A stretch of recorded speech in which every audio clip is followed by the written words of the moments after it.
Bonjour et bienvenue pour la deuxième partie de la conférence du professeur Manfred Oeming, que je ne vais pas représenter en détail, simplement pour rappeler qu'il est professeur d'Ancien Testament à l'université de Heidelberg et que sa spécialité, c'est justement les livres dits des écrits des Ketuvim, donc les psaumes, mais aussi le livre de Job, dont il nous a déjà entretenu vendredi après-midi. Donc le vendredi de la semaine dernière, il nous a proposé une lecture qu'il avait intitulée « Historico-critique du livre de Job », où il nous a montré que selon lui, tout le monde n'est peut-être pas d'accord, mais selon lui, le livre de Job serait l'œuvre d'un auteur ou d'un rédacteur qui aurait en fait tout mis ensemble entre 400 et 300, donc entre la fin de l'époque perse et le début de l'époque hellénistique. Aujourd'hui, nous allons en fait nous avancer vers une lecture que M. Oeming a appelée une relecture psychodynamique du livre de Job. Donc là, nous allons en fait aller sur des terrains qui me sont un peu moins familiers, donc peut-être à certains d'entre vous aussi, où en fait M. Oeming va aborder le livre de Job dans cette perspective-là. Donc je me réjouis beaucoup d'avoir cette occasion de l'accueillir de nouveau. Et puis à la fin de la conférence, nous pouvons faire comme vendredi dernier, nous pouvons prendre un petit moment pour dialoguer avec le professeur Oeming. Voilà. Merci encore une fois d'être venu de Heidelberg à Paris et la parole est à toi. Merci, Thomas. Coupable ou innocent? Une relecture psychodynamique. Vendredi dernier, lors du dernier cours, nous avons considéré le problème de juste souffrant dans la littérature d'Orient ancienne et nous nous sommes posé la question de l'intention originelle et historique du livre de Job. À cause de nombreux signaux textuels qui sont difficiles à comprendre et qui ne sont nullement univoques, l'interprétation de ce livre est contestée. Moi-même, je soutiens la thèse qu'il s'agit d'un manuel antique sapiental pour ce qu'en théologie nous appelons l'accompagnement pastoral, en latin cura animae. Aujourd'hui, nous tournons vers un tout nouveau chapitre. D'après mon herméneutique que j'ai développé dans mon livre L'herméneutique biblique, en anglais Contemporary Biblical Hermeneutics, j'ai développé l'idée que le processus de la compréhension se joue dans un mouvement entre quatre pôles. Quatre pôles. Les auteurs, les textes, le lecteur et l'enjeu ou le contenu du texte, en allemand die Sache ou la causa en latin. La psychologie de profondeur est orientée selon le lecteur contemporain et complète la compréhension historique orientée selon auteur.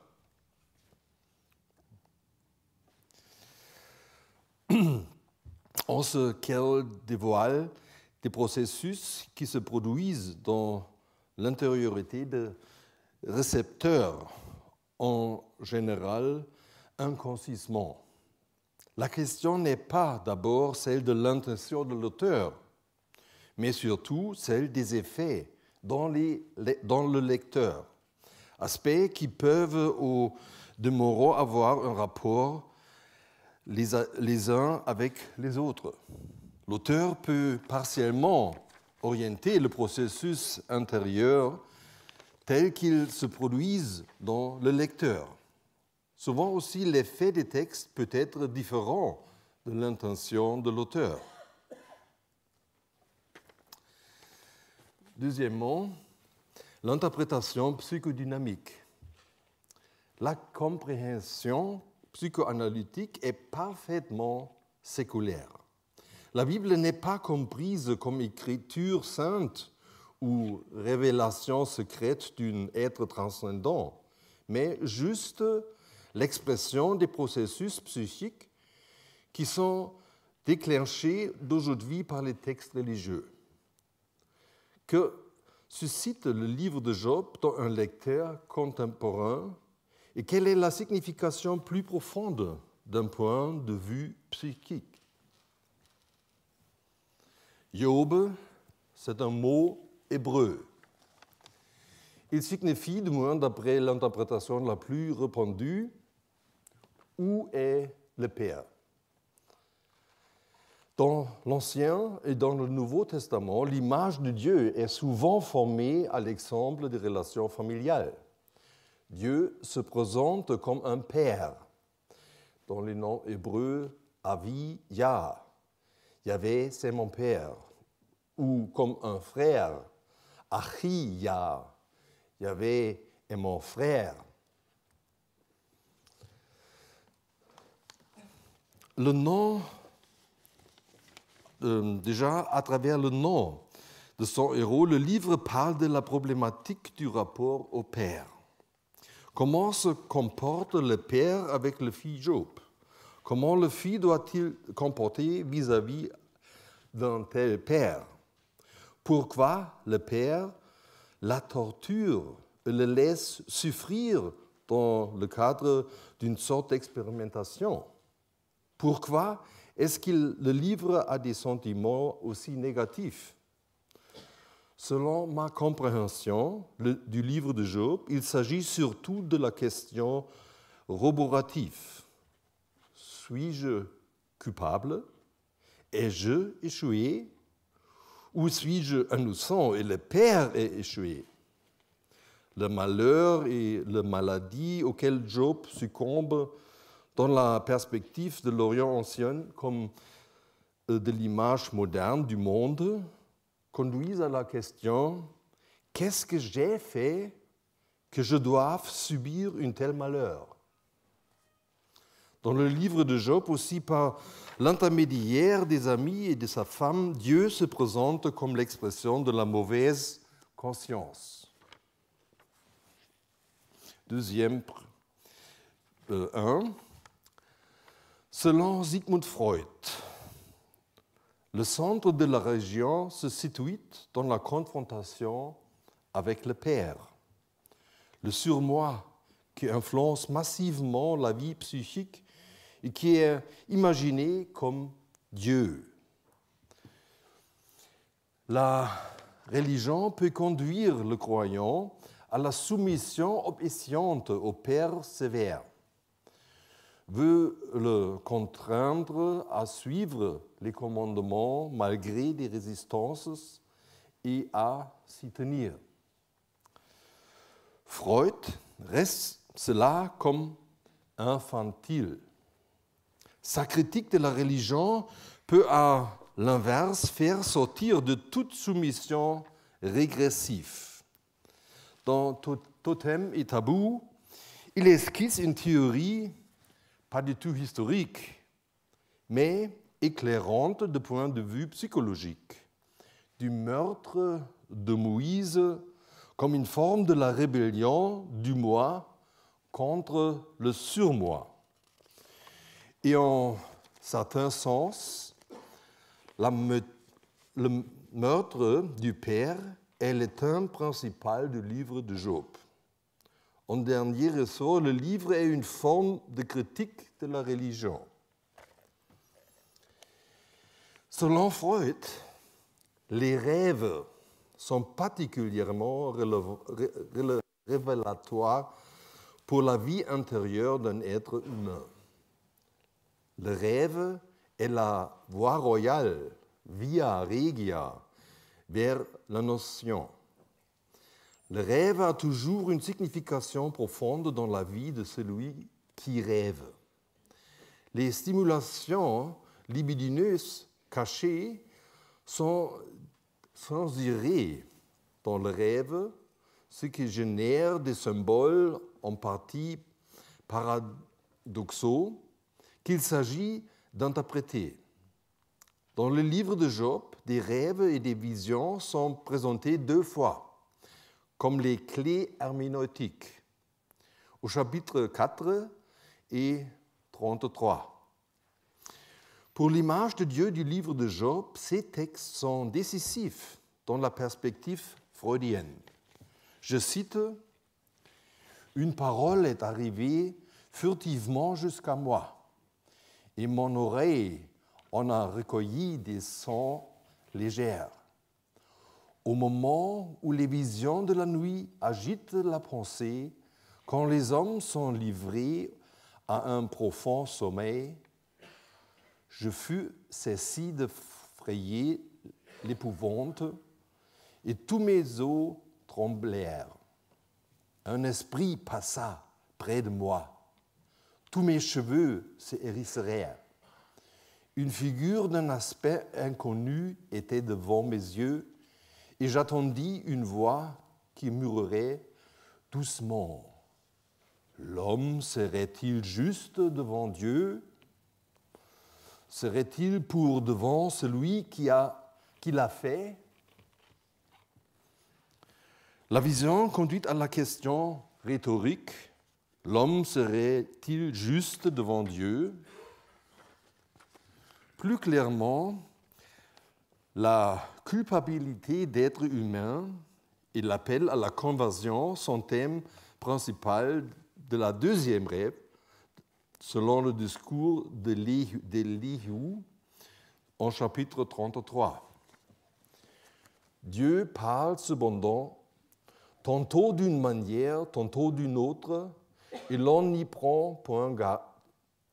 Il parle par des songes, par des visions nocturnes, quand les hommes sont livrés à un profond sommeil, quand ils sont endormis sur leurs couches. Alors il leur donne des avertissements et met le sceau à ses instructions, afin de détourner l'homme du mal, et de le préserver de l'orgueil, afin de garantir son âme de la fosse et sa vie des coups de glaive. Le rêve est la révélation radicale de la culpabilité. Aucun être humain n'est sans faute. Le rêve est une exhortation implicite à la repentance. C'est précisément contre cette suspicion générale que Job se rebelle. Je suis innocent. Freud lui-même n'a pas consacré une monographie ou un même article du livre de Job, au livre de Job, mais Paul Ricoeur a repris sa manière de penser la Bible et l'a prolongée. Il s'est confronté intensément à Freud. Dans ce contexte, le livre de Job fait souvent sujet de son attention. Paul Ricoeur a repris... Paul Ricoeur veut montrer que l'être humain doit se confronter à sa culpabilité et au mal en Dieu, le mal en Dieu, avec une forme de maturité. La foi authentique croit pour rien. Job 1er chapitre 9. Il ne s'agit pas d'obtenir une récompense au Père ou d'être blanchi par le juge divin. Dieu est totalement séparé de la morale.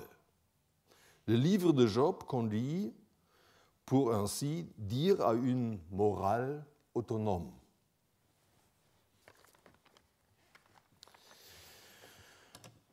Deuxièmement, Carl Gustav Jung.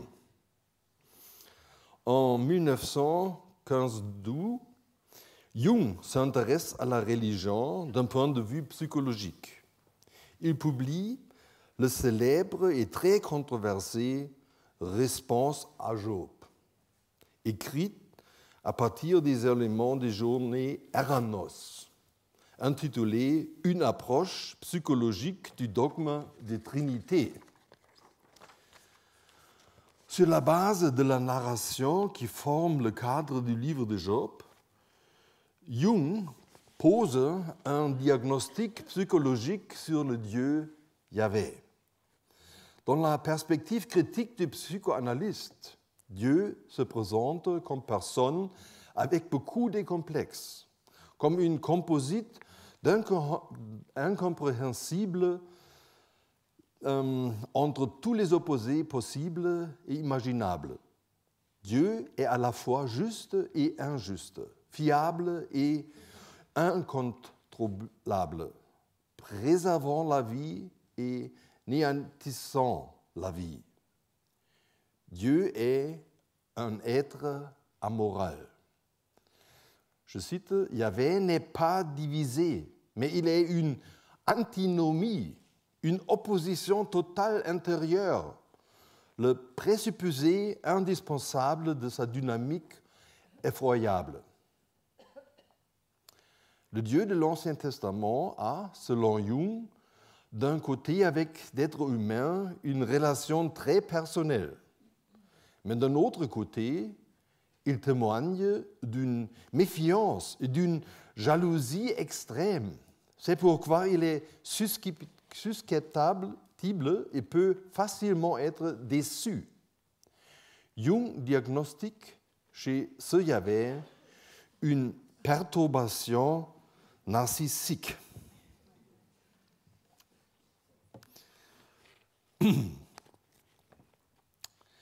Et c'est pourquoi, à la fin, ce Dieu doit montrer ses muscles. Il faut qu'il montre à Job combien d'êtres humains est petit et faible. C'est-à-dire qu'il doit compenser son infériorité morale par une mise en scène théâtrale et des écrits pour rabaisser Job et montrer la supériorité de son propre pouvoir. Le Père lui-même doit s'abaisser et se faire petit. C'est-à-dire que Dieu doit devenir humain. Dieu doit devenir humain. En ce sens, Job a souffert pour nous parce qu'à travers sa souffrance, une nouvelle étape de la révélation à Dieu est devenue possible. Dans l'incarnation de Dieu en Jésus-Christ, Dieu accède à la plus haute forme du moral. La plus haute forme du moral.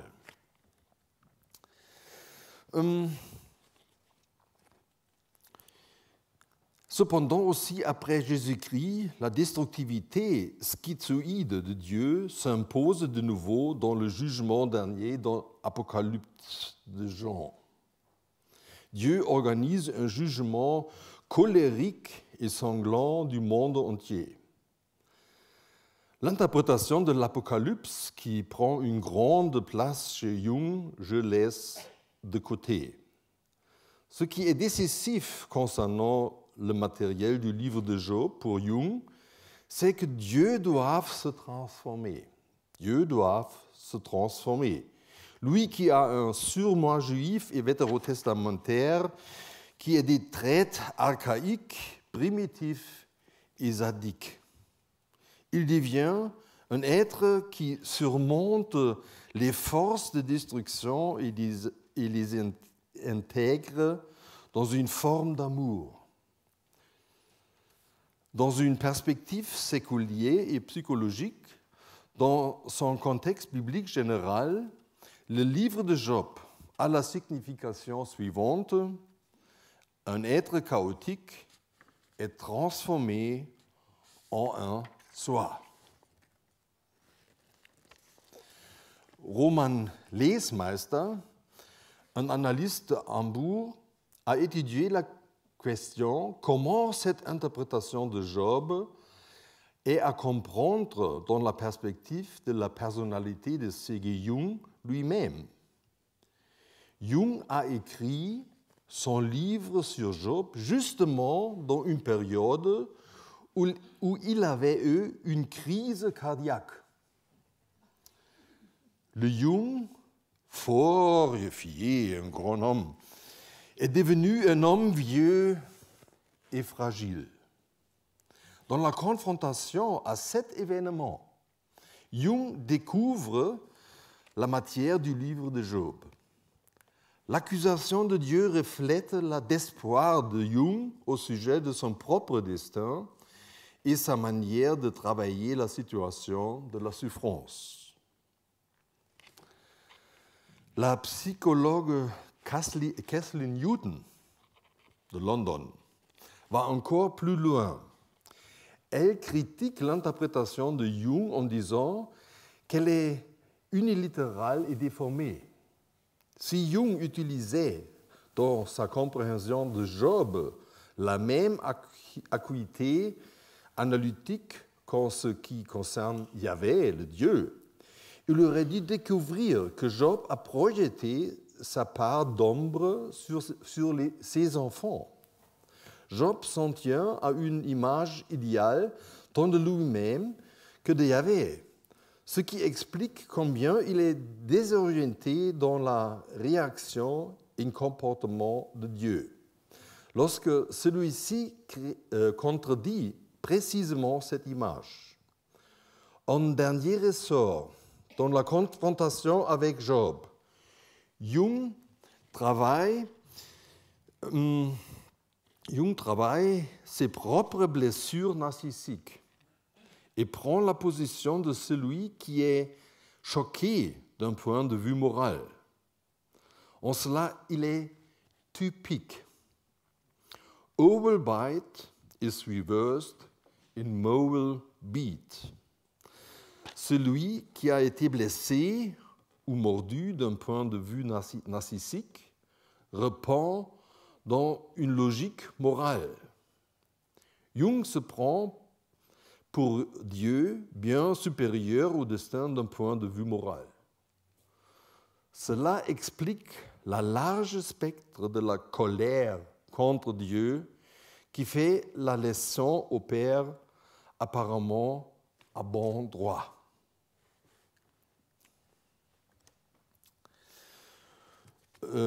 Deuxième 3, Hartmut Raguse et Melanie Klein. Une troisième forme d'approche de Job relevant à la psychologie de profondeur est celle de Hartmut Raguse, théologien et psychoanalyste de Bâle. Il n'a acquis beaucoup de mérite dans l'interprétation psychologique des textes bibliques en général. Pour son interprétation du livre de Job, il se réfère à la théorie de Melanie Klein, une étudiante de Freud, qui a développé une théorie du rapport à l'objet, qui a surtout été développée avec des enfants. Dans ce concept qui se fonde à l'âme des enfants, il ne s'agit pas de rapports réels à des objets ou des personnes dans le monde extérieur, mais des schémas intériorisés avec lesquels les personnes et les objets sont appréhendés dans le psychisme infantile. Ces schémas, cependant, toutes connaissent rationnellement et adultes et les orientent inconsciemment. Les tout petits enfants éprouvent au début une grande difficulté de concilier dans leur psychisme des expériences opposées. D'entre d'un côté une bonne mère qui prend soin d'eux et d'un autre côté une mère absente et qui donc est mauvaise. Et donc ils construisent le schéma de deux mères. Celle qui est aimée et celle qui est haïe. Mais cette constellation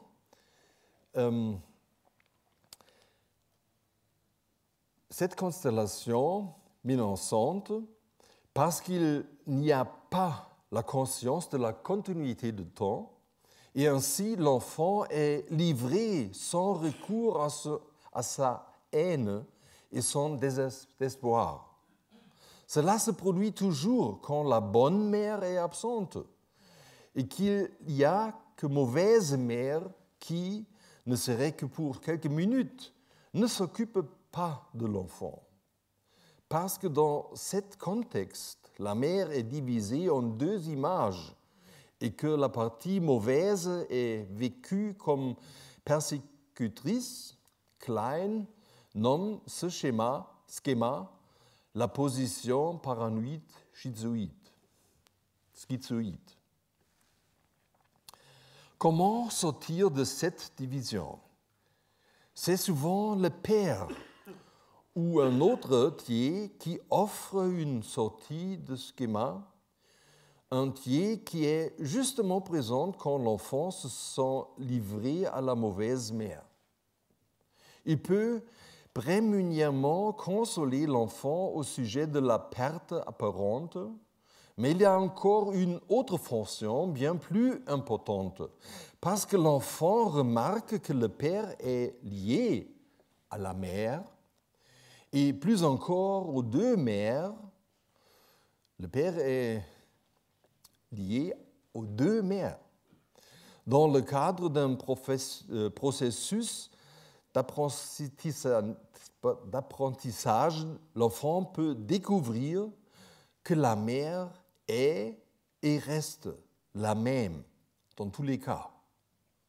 De la sorte se développe un sentiment de la durée dans le temps et l'enfant apprend à attendre sans désespérer. Savoir attendre, c'est important. Quand un enfant a intégré les deux images de la mère, la bonne et la mauvaise, dans une image unique, alors qu'il dispose des conditions pour une appréhension plus riche de la réalité. Qu'est-ce que ça signifie pour le livre de Job? Il s'agit de la personne historique de Job, par exemple à sa relation réelle à son mère. À ce sujet, nous sommes dans l'ignorance la plus complète. Job divise Dieu et il démonise Yahvé. On en vient à une satanisation de Dieu. Il y vient son ennemi qui fait de lui la cible de ses flèches. Peu important qu'il soit coupable ou innocent. Je suis innocent, Job sait. Je ne veux plus vivre. Je méprise ma vie. Le monde est dans la main d'un criminel. Il n'y a pas de formulation plus fortement accusatrice de Dieu dans la Bible. Le monde est dans la main d'un criminel. Mais la relation de Job à ce Dieu persécuteur demeure. Job parle de ce Dieu, même si c'est sur le monde d'accusations cyniques. La division entre le Dieu méchant et le Dieu bon est déjà surmontée dans la forme linguistique du discours de la plainte et de l'accusation, même si elle demeure présente sur le plan du contenu. C'est comme si un enfant disait avec plein de confiance à sa mère combien il la aide. Mais la relation est menacée par la question irrésolue comment les deux expériences à ce point opposées peuvent se relier. Dans ce contexte, la figure mystérieuse du Goël, du Rédempteur, est importante. Job confesse, mais je sais que mon Rédempteur, celui qui m'a rachète, est vivant et qu'il s'élèvera le dernier sur la terre. Quand ma peau sera détruite, il se lèvera. Quand je n'aurai plus de chair, je verrai Dieu. Ce troisième personnage qui effectue la médiation entre Yahvé et Job s'avère ensuite identique à Dieu lui-même. Globalement, Raguse interprète le livre de Job selon la modèle des expériences infantiles. Chaque enfant ne se réjouit dans de son enfance, mais souffre de la faiblesse et de la dépendance. Les bons parents voient cependant en lui également un futur adulte et l'aident au-delà de cette vexation liée au fait d'être petit. De la sorte, à chaque enfant est transmis aussi le contraire du fait d'être petit, le sentiment d'une certaine grandeur qui est rejoint par d'autres expériences dans la vie de l'enfant. La situation d'Œdipe, donc le fantasme d'être une partenaire disposant de mêmes droits que les autres dans le triangle avec les parents, trouve dans ce phénomène ses origines. Mais il faut nécessairement qu'elle échoue aussi parce que la représentation de son grandiose ne peut complètement voiler la petitesse et la dépendance réelle.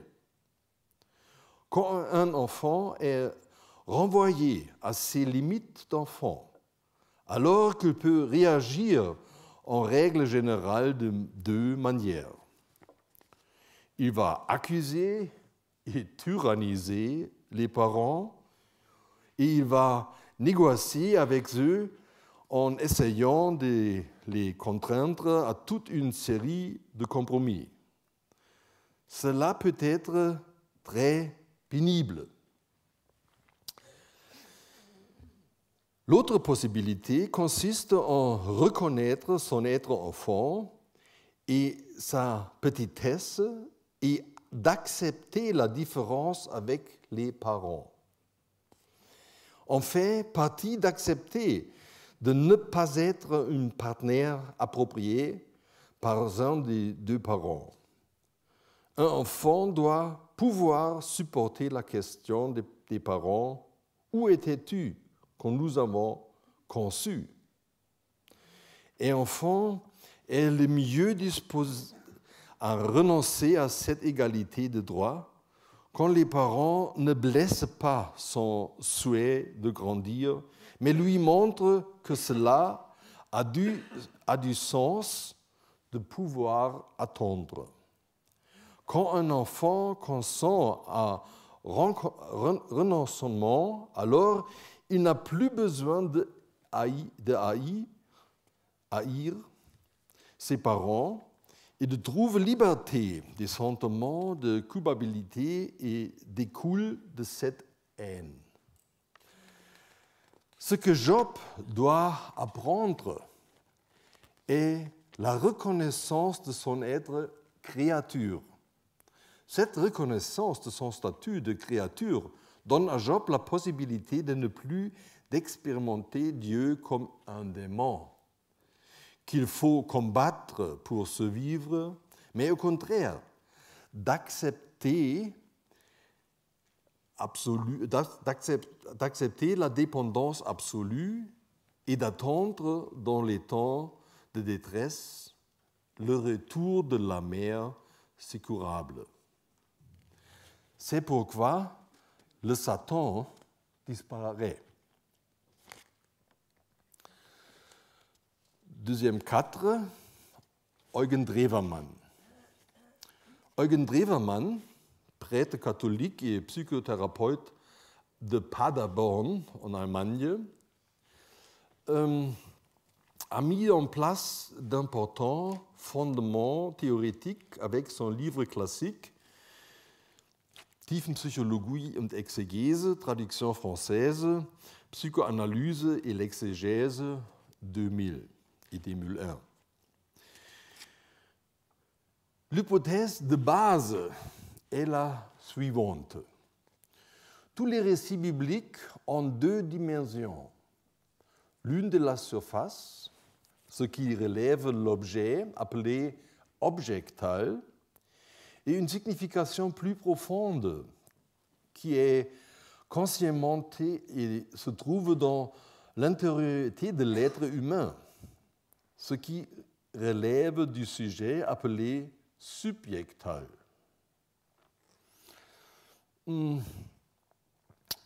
Pour illustrer brièvement à l'aide d'un exemple, le récit de l'Exode traite de la confrontation de Moïse avec le Pharaon. Les 10 plaies qui mettent le Pharaon à genoux, de sorte qu'il finisse par concéder sa liberté à Israël. Mais le voyage dans le désert est long et dur. Israël souhaite plusieurs fois retourner au pot de viande d'Égypte. Finalement, il s'agit de lutte dans le pays de la promesse, dans le pays où coule le lait du miel. Selon Drewermann, qui serait une forte réduction d'admettre qu'il s'agit ici uniquement d'un fait historique. Dans le récit de l'Exode, je cite, « Au fond, aucune séparation ne peut être faite entre mythe, légende et le conte. » Ainsi est donnée une autorisation à interpréter les événements racontés aussi comme un miroir des processus d'intérieur. Le Pharaon est, en abrégiant, le Père. Israël et Moïse sont les enfants qui se révoltent contre le Père. Les plaies symbolisent la phase de la puberté. L'Exode, la sortie de la maison des parents. Le voyage dans le désert, le devenir adulte. Les pots de viande de l'Égypte, les tentations régressives de retourner dans la dépendance des parents. Les cas de Pharaon qui les poursuivent sont les troubles de la conscience, l'ordre d'assurance obsessionnelle d'une morale aliénée ou une piété légaliste purement extérieure, combien de peurs en sont libérées et combien punitions et de reproches intériorisés pleuvent dans les circonstances à celui, cette image d'écart persécute le Pharaon, s'impose véritablement pour décrire ce qui se joue. Drewermann a utilisé cette méthode dans l'interprétation de beaucoup de textes du milieu biblique, surtout le récit des origines et l'évangile de Luc. Quels que soient les textes différents, il y a pourtant comme un fil rouge, il s'agit presque toujours de grandes angoisses intérieures qui attaquent et torturent les êtres humains et de dépassement de la peur par une intervention du soi. Avec Jung, nous pourrions dire qu'il s'agit d'un processus d'individuation lent et douloureuse. Chez Drewermann, le processus de l'intégration de la part d'ombre en chacun joue également un rôle important. Comment cette distinction de Drewermann entre objectal et subjectal pourrait-elle s'appliquer au livre de Job? Que je sache, Drewermann n'a pas livré l'interprétation d'ensemble de ce livre biblique, faisant juste occasionnellement quelques remarques brèves. C'est pourquoi je vais moi-même tenter une telle interprétation dans son esprit. J'ai publié en 1985 un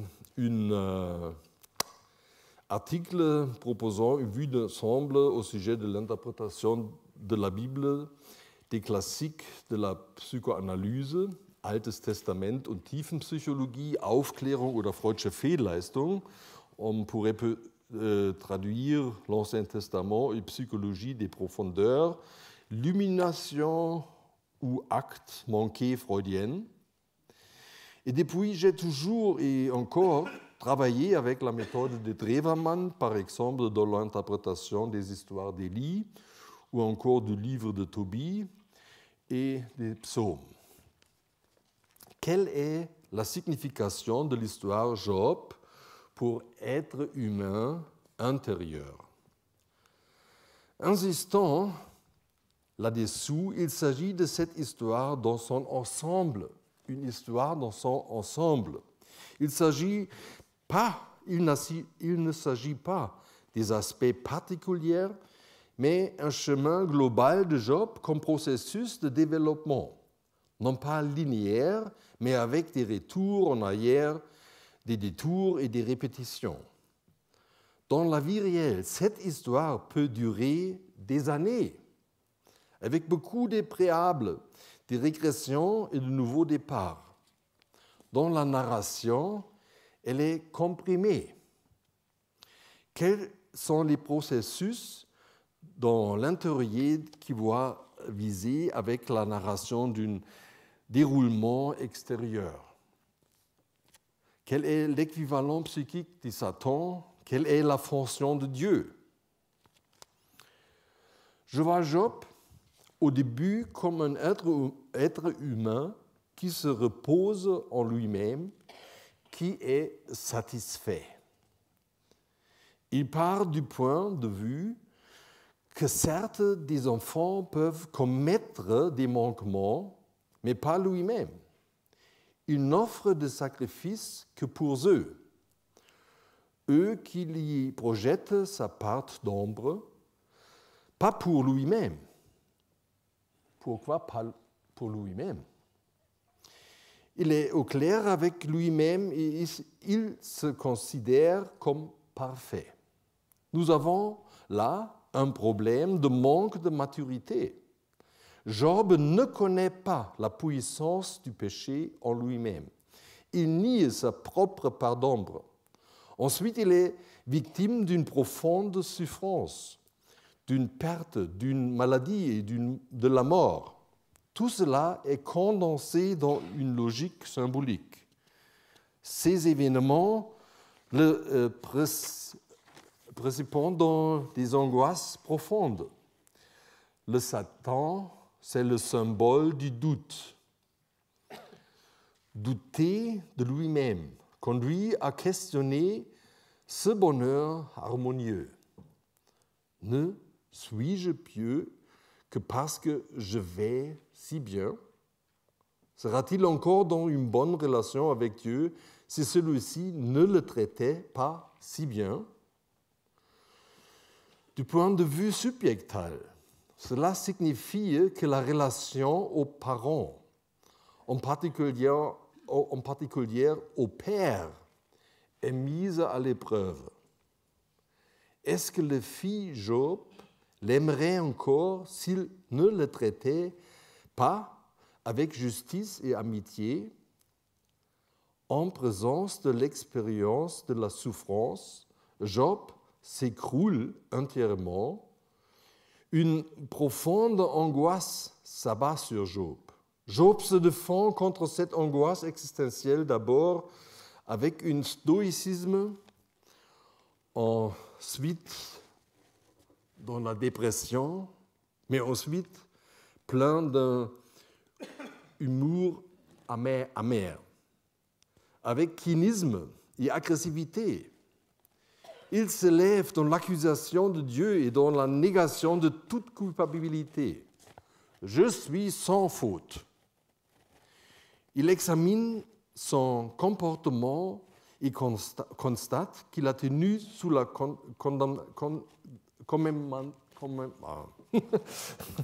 excusez-moi.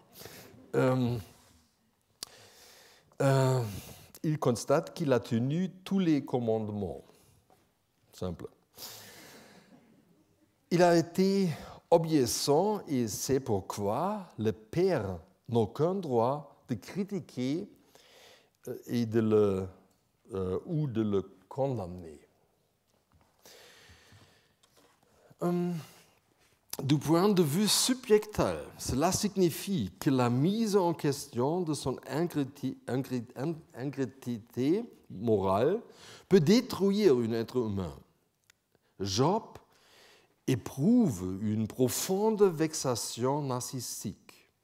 La fin de l'illusion selon laquelle on n'a soi-même rien à faire avec le mal est douloureuse et suscite les forces de défense agressives et une forme de négation cynique. Comme le remarquait Emmanuel Kant, Job n'a pas fondé sa moralité sur la foi. Job n'a pas fondé sa moralité sur la foi, mais la foi sur la moralité. La perte de sa base dans sa propre moralité détruit la structuration intérieure de Job. Le doute à son sujet le conduit au désespoir. Les doutes vis-à-vis de soi-même conduisent au doute concernant le sens de l'être en général. Les amis symbolisent les perturbations de la conscience et qui détruisent l'harmonie de l'intérieur. Si lui arrive de terrible et juste, alors la vie soit absurde. Le quatrième ami également, le plus jeune, propose des arguments semblables. D'un point de vue subjectal, Job parle avec lui-même. D'un point de vue subjectal, Job parle avec lui-même. Ses amis représentent sa propre vision du monde telle qu'elle se présentait avant qu'il ne souffre en crise. Du point de vue subjectal, les amis ont exactement la même fonction que les rêves selon Job 4 et 33. Ils accusent Job. Ils sont les voix de la conscience. Ensuite, Dieu le rencontre d'une manière immédiate. Qu'est-ce que Job a appris? Les discours de Dieu voulant lui montrer que Dieu ne s'occupe pas seulement d'êtres humains, mais qu'il y a par-delà, hors du monde des humains, encore une autre supérieure, que Dieu prend en compte et protège également. La vision anthropocentrique, égocentrique du monde de Job est corrigée par une vexation salutaire. Ce qu'en tradition lacanienne, nous pourrions appeler une castration symbolique. De la sorte, Job est libéré de sa fixation sur sa souffrance, dans la mesure où Dieu tourne son regard vers d'autres champs de la réalité et lui ouvre les yeux à l'amplitude de l'être. Dieu déploie un discours relevant à une sorte eschatologique philosophique, c'est-à-dire un idéal auquel la pensée et la réflexion à proposer de Job doivent conduire celui qui souffre.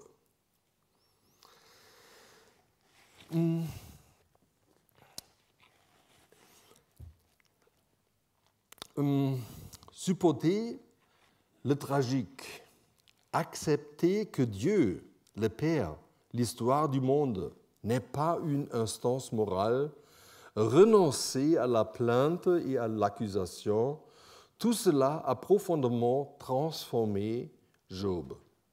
Cette existence ici-bas n'est pas structurée selon une logique éthique. Le monde n'est pas bon. Au contraire, le mal est en lui toujours et partout. Il faut admettre, la reconnaître et le supporter. La découverte que l'on ne peut pas sonder les arrière-fonds de la souffrance, de l'absence de fondement de la foi, peut avoir un effet profondément libérateur. Le potentiel du livre de Job pour l'accompagnement pastoral réside en ceci qu'il montre combien Dieu est présent au cœur de l'expérience de souffrance, de manière à ce que l'on puisse vivre,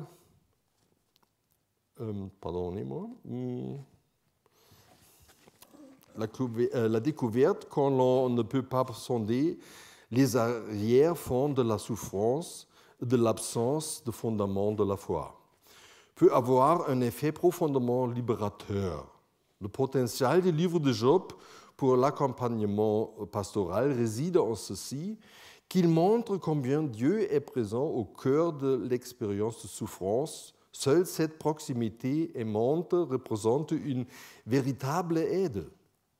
Ni l'illustration d'un meilleur des mondes possibles, ni la représentation du monde futur sans souffrance ne console, mais l'acceptation active de la souffrance de la manière à ce que l'on puisse vivre avec elle. C'était une citation de Fritz Lienhardt. Bilan. Nous pouvons distinguer 4 types d'interprétation du matériau du livre de Job relevant à la psychologie des profondeurs. Premièrement, d'après Freud, il s'agit de tuer le Père, c'est-à-dire de révéler toutes les représentations classiques et théistes de Dieu comme des manœuvres autoritaires immorales et de se libérer par cet acte de dévoilement des obsessions religieuses hétéronomes pour devenir complètement autonomes. Deuxièmement, d'après Jung, il s'agit de percer à jour le Père sans sa contradiction et son chaos. Ensuite, le Père doit se transformer. Le Père doit se transformer. C'est lui qui doit sortir des structures contradictoires et violentes pour devenir un être humain.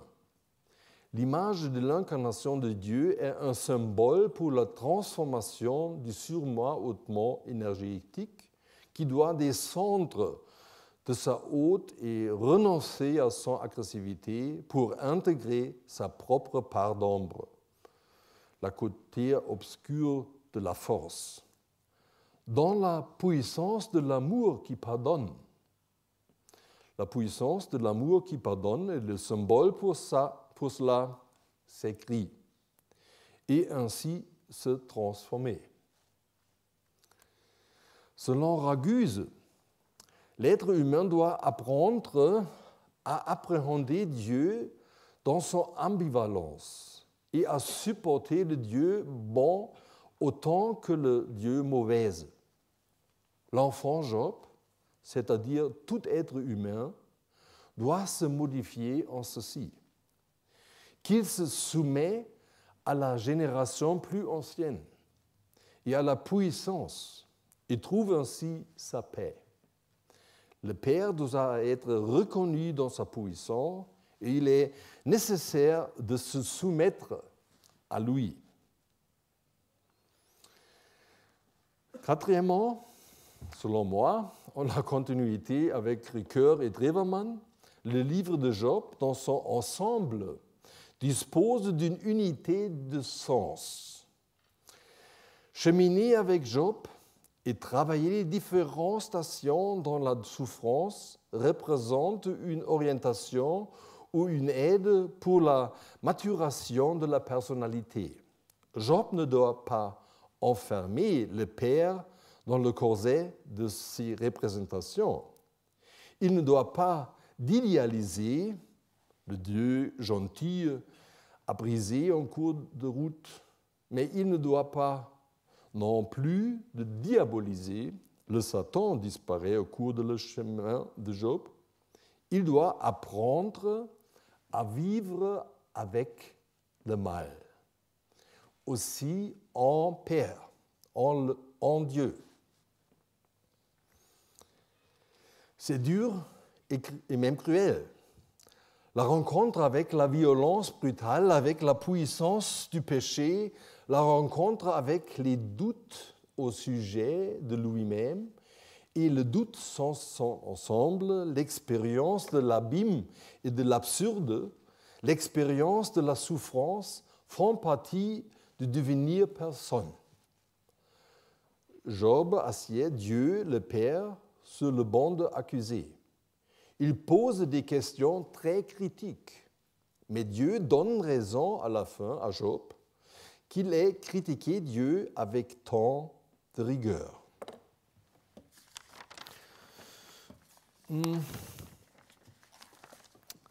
Paradoxalement, l'expression des reproches est nécessaire pour la santé mentale. L'exégète de Bâle, Hans-Peter Matthies, dans son livre « Aime ton prochain comme toi-même », a posé une compréhension surprenante au commencement de l'amour du prochain, déjà par la traduction. N'aie aucune pensée de haine contre ton frère, mais n'hésite pas à lui faire des reproches. N'hésite pas à lui faire des reproches pour ne pas te changer d'un péché à son égard. N'exerce pas de vengeance, ne sois pas rancunier vis-à-vis les filles de ton peuple. C'est ainsi que tu aimerais ton prochain comme toi-même. Fritz Lienert, mon collège de Heidelberg, constate à ce sujet, remarquant que ces versets font porter l'accent sur la nécessité de reprocher à l'autre ce que l'on a sur le cœur. Ce reproche est la condition de la possibilité de l'amour du prochain. Il faut pouvoir faire des reproches pour pouvoir aimer autrui et soi-même. Dans cette perspective, le langage des psaumes de la plainte et même des psaumes de vengeance devient compréhensible. Ils offrent un matériel linguistique permettant au mal qui rend la communication de faire lui-même l'objet d'une communication. Le doute, la critique de Dieu sont salvatrices dans le livre de Job. Ils ne sont pas l'inverse de la foi, mais font partie de la forme mûre de la foi. Conclusion finale. Le questionnement critique et l'accusation, le fait de débattre avec Dieu et d'exprimer ses pensées désagréables et même blasphématoires est ancré dans le canon de la Bible hébraïque comme écriture sainte, pas seulement en Job, mais aussi en Qoéleth et dans des psaumes de plainte.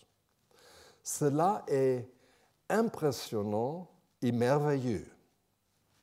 Le canon biblique, les écritures du milieu biblique, contraient à la critique des structures autoritaires dans l'image de Dieu, à la critique d'une conception naïve de tout le monde est beau, tout le monde est gentil. Ainsi, dans la fidélité au texte lui-même, la théologie biblique est une science critique. Elle réfléchit aux images de Dieu de la tradition dans une perspective critique et contribue de la sorte à une foi vivante dans la solidarité critique avec l'Église. Drewermann formule justement, selon mon impression, nous vivons aujourd'hui des jours semblables à ceux de Job. Merci beaucoup pour votre attention.